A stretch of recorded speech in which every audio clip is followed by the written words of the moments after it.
Hey there guys, I am SonicGhost and welcome back to some more Let's Play Legend of Zelda Twilight Princess.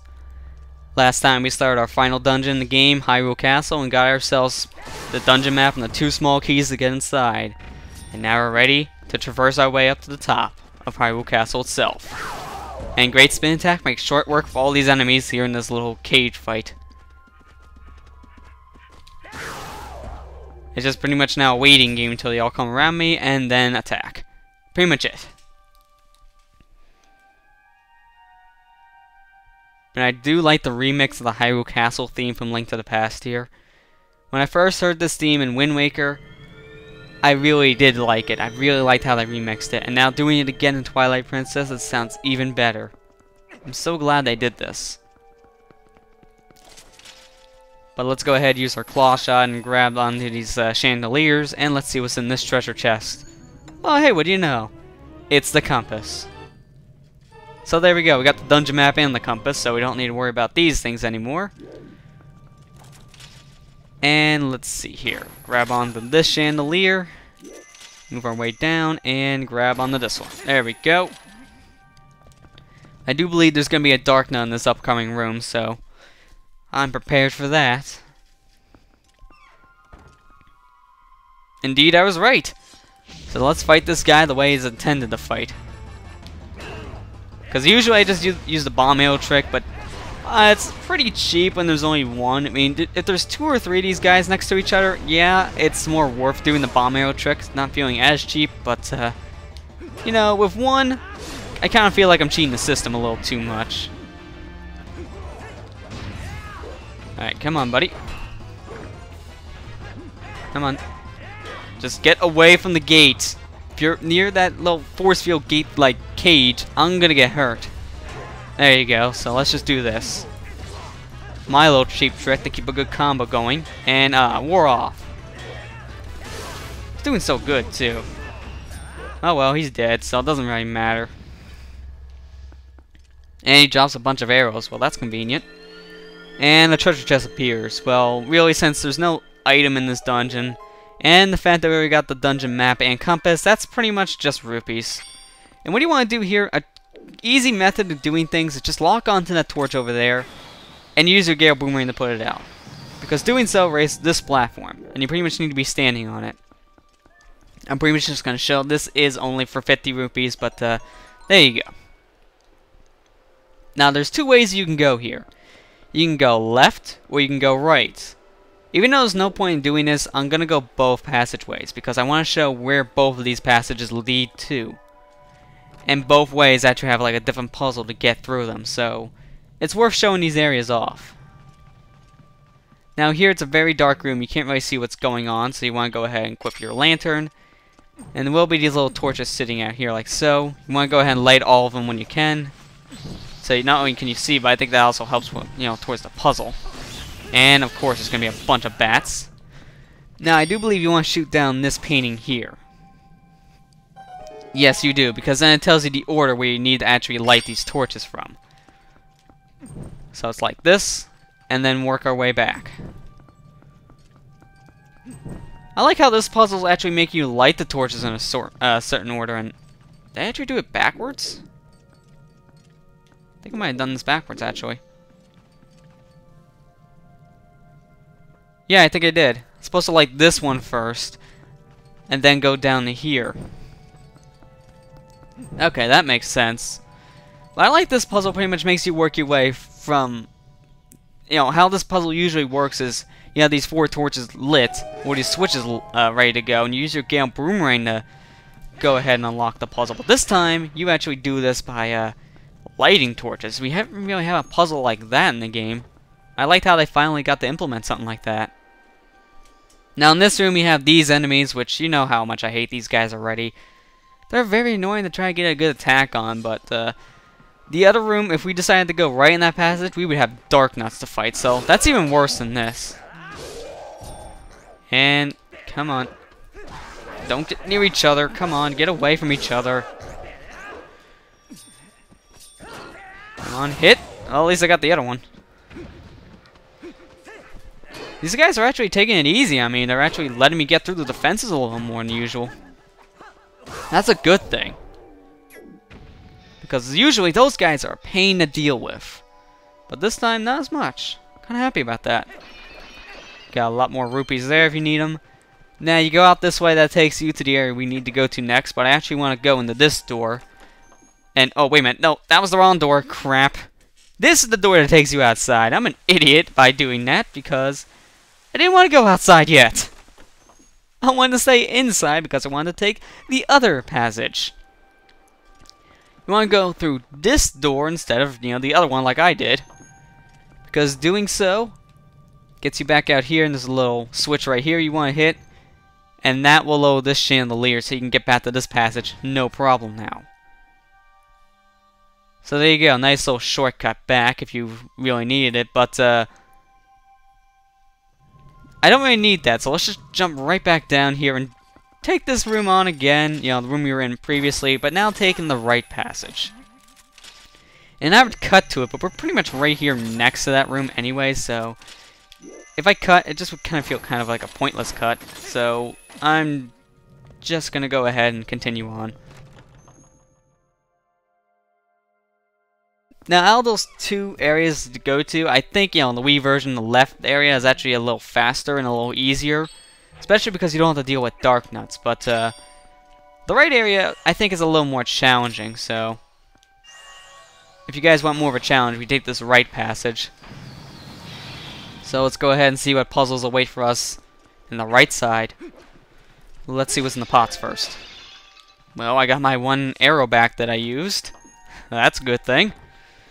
I think the puzzle in this room actually kind of confused me a bit because I think there was like a hidden switch in one of these paintings, and as soon as I knocked down all the paintings, I still didn't realize where the switch was, so I got really confused and I didn't know how to actually solve this, even though it was just staring me right in the face. I mean, that kind of thing kind of happens to me in games a lot, so I'm not really surprised by it. But I do believe it is actually this painting right here. Wow, I'm right. Nice. So there you go. That's actually the easier little puzzle out of the two, because it's really not a puzzle. You just have to find the right painting to shoot down. But it confused me the first time because I didn't realize that the switch was in that one little alcove. And now we have ourselves two dark nuts. Usually, bomb arrows are the good trick to this, but heck, what am I saying? Bomb arrows it is. I'm doing it. Nope, bomb arrows. There you go. I don't know where he was going with that sentence. I was saying, like, usually you're supposed to fight these guys the legit way, but bomb arrow trick makes short work of all this. Gotta love having bomb arrows. Just gonna throw that. Get ready to dodge it. There you go. Now let's finish off this guy's armor. There we go. And now it's a 2-on-1 fight still. But it's a lot easier than it was before.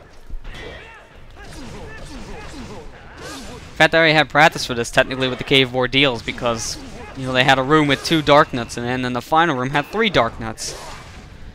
Which, that final room is brutal, in all honesty. I didn't say it while I was going through the cave, but it's really the hardest room. But the second hardest room is the one with the 1 dark nut, and then those 2 flying enemies with the shields. I mean, that's just a pain to deal with, in my opinion.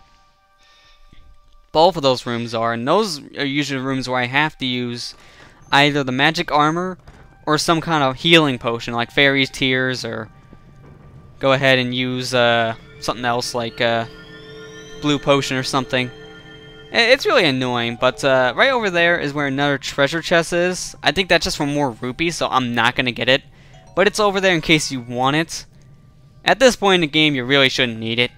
I just want to show where both of these passages lead.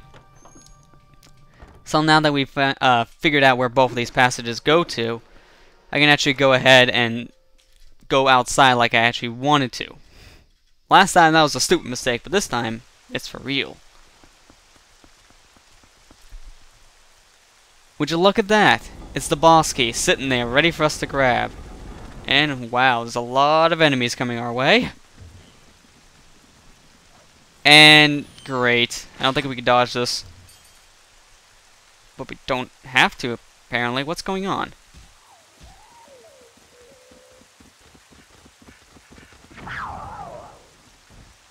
What the heck is happening? Wait a minute. A hawk? Where did that come from? Well, my friends, that came from the warriors that were pretty much gathered in Telma's bar. All four of these people who helped us along our adventure helped us one final time.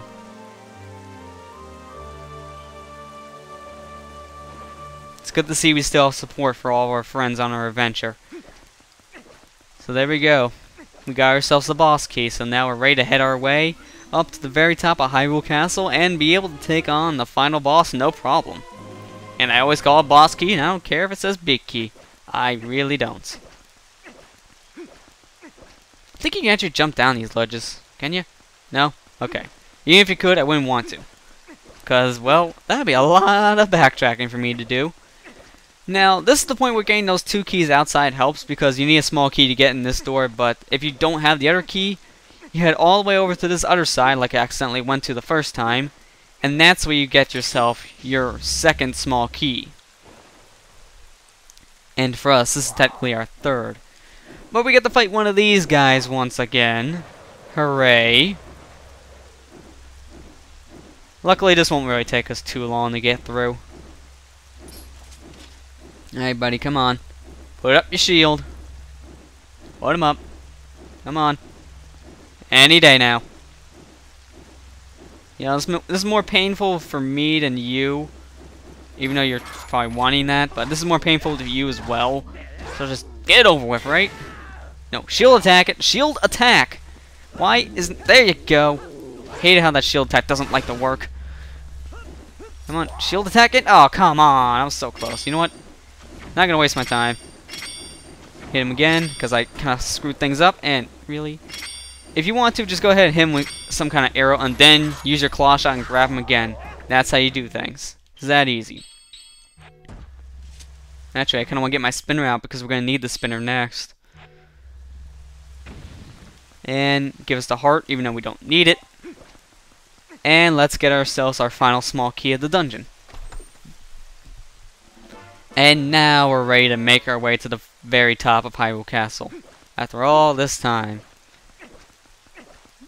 I would transform into a wolf, but because of the fact that we'll be pretty much right at the door, it wouldn't really matter. I need to transform back anyways in order to open an actual door with a knob on it. And apparently I wanted to headbutt the door so much. That was great. Great timing right there.